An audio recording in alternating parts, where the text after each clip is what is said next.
Shalom and good day all, this is Tehillim29 back again for some DC reviews, and in these DC reviews I'll be covering Secret Six, Issue 1 by Nicole Maines, and also Shazam by Drew C. Campbell. I will now get things ready and organised for the first one that I'll be reviewing. So starting off with first things first, does this cover in any way, shape or form connect to something that is happening inside with the story? In some essence it does, to which I give a 5.5 out of 10.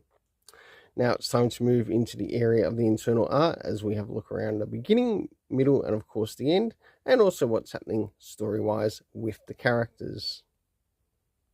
So as the story begins, we have the imposter John Kent on the scene, taking on Bizarro at Bal Rev. I'm surprised that this Bizarro is at Bal Rev and not with the Outlaws. So with Jason Todd and that. So what's happening there? Bit of a bummer, because when I do look at this particular Bizarro, it does actually remind me of the Bizarro that is connected with Red Hood and the Outlaws. And of course we have this imposter John Kent, who actually looks a little bit more costume-wise similar to John Lane Kent from the New 52. As we start to draw towards the middle of the story, we move to DC's best villain, being Jay Nakamura. And yes, this is one villain that also needs to be killed out of John Kent's life permanently, because of how manipulative he is and how he takes advantage of John. And I could name a whole list of other things more, especially in what's happened with this character. That is practically preying upon someone who... what's the word I'm looking for? Has cognitive issues? And last but not least, of course, we have another villain that we need to see the end of in the series, and that is Dreamer.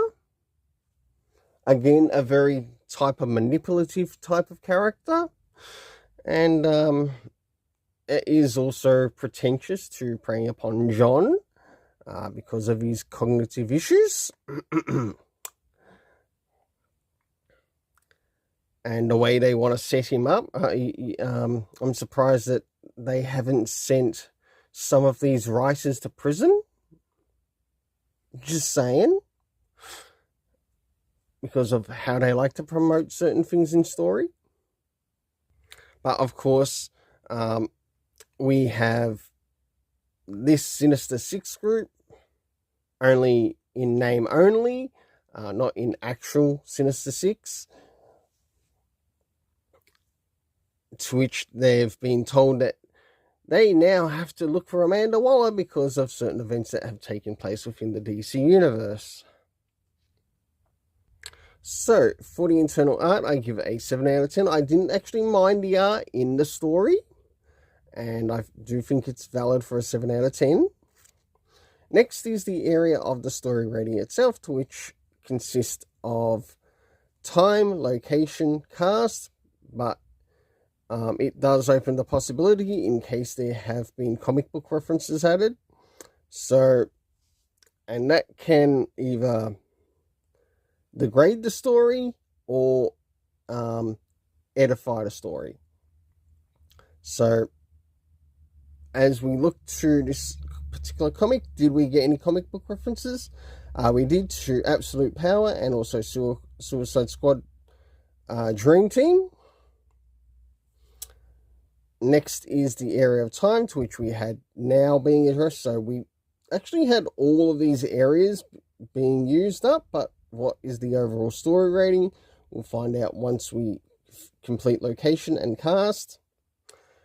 In the locations, we saw Balrev, we got Paphos, and also Far Away that made an appearance in the story. The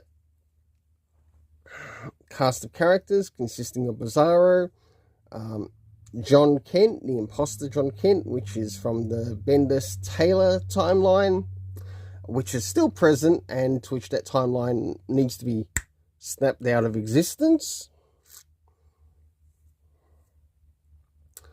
Of course, we have Amanda Waller. We also had Dreamer, Jay Nakamura, Black Alice, and Deadshot. For the overall story rating, I give it a 5 out of 10. So, no doubt when I check this next issue, or when I get to checking out the next issue, it will probably be restarting the Fool's Gold series, which hasn't been on the channel for quite a while. Alright, now it's time to move on to Shazam issue 21. So as we move on to Shazam issue 21, does this cover in any way, shape or form connect to something that is happening inside with the story? Sure enough it does, to which I give it a 7 out of 10, to which we do get quite a bit of focus on Shazam himself, or the Captain.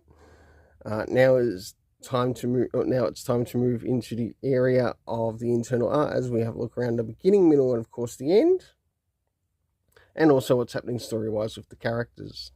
So as the story begins, we see Mr. Mind, along with the help of the Sylvana family, try to take over the Earth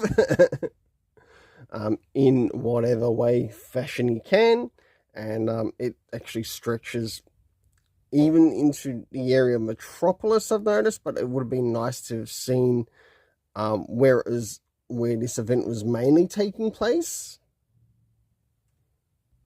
As we draw towards the middle of the story, we catch up with the Shazam family members as they take on these villains and what Mr. Mind is doing. And last but not least, towards the end, to which Billy gets a bit of a family reunion with his mother of sorts, and he sort of gets to share something of what he's been doing in relation to his past. It would be nice to see Captain Thunder return, I must admit. So, for the internal art, I give a 6.5 out of 10.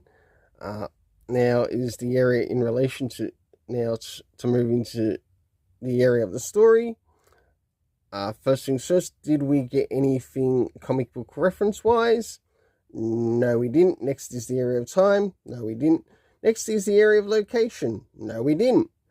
Though these things do actually help make a story come across really well, because it helps in the area of continuity, it helps in the area of letting the reader know where everything is taking place, and also what time it could be taking place.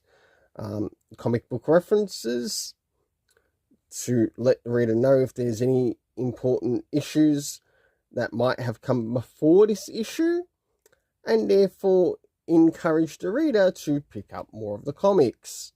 Just saying. Next is in relation to the cast of characters. We had Mr. Mind, the Sylvana family members.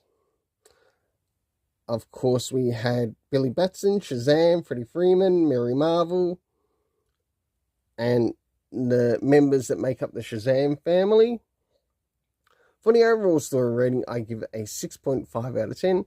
Until then, let's keep it colourful and have yourself an awesome day.